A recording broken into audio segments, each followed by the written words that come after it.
पहाड़ों और घने जंगलों से घिरा हुआ था।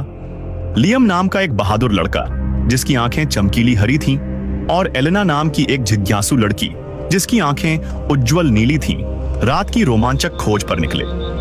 जब शाम का साया गहरा होने लगा, लियम ने दृढ़ता से अंधेरे जंगल की ओर देखा, जबकि एलेना एक तंग रास्ते पर आत्मविश्वास से चलती हुई अपनी खिलखिलाती मुस्कान से आसपास के साए को रोशन कर रही थी। दोनों मिलकर किले के दरवाजे पर खड़े हुए, हाथों में हाथ डालकर उत्साह और बेचैनी का अनुभव कर रहे थे। अंदर एक मंद रोशनी वाले कमरे में, जो जाले और झिलमिलाती मोमबत्तियों से भरा हुआ था, अचानक एक हवा का झोंका आया और रोशनी बुझ गई। लियम हड़बड़ाया, जबकि एलेना एक रहस्यमय चमकती चीज के करीब झुकने लगी।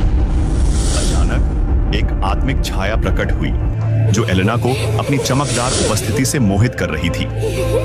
भय की लहर दौड़ गई जब साए उनके चारों ओर घेरने लगे, और लियम ने एलेना को भागने के लिए कहा। हमें यहां से निकलना होगा। वे टूटे फूटे सीढ़ियों से तेजी से नीचे दौड़े। दिल तेजी से धड़क रहा था, और बाहर आकर वे चांदनी में गले मिले, जहां चमकती हुई तितलियां उड़ रही थीं। सुबह की रोशनी के साथ एलेना गांव के किनारे खड़ी रही। अपनी खोज पर विचार करते हुए उसके होठों पर एक हल्की मुस्कान थी।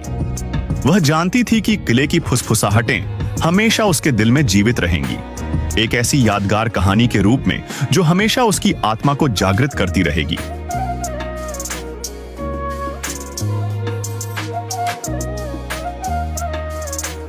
एक दूर दराज गांव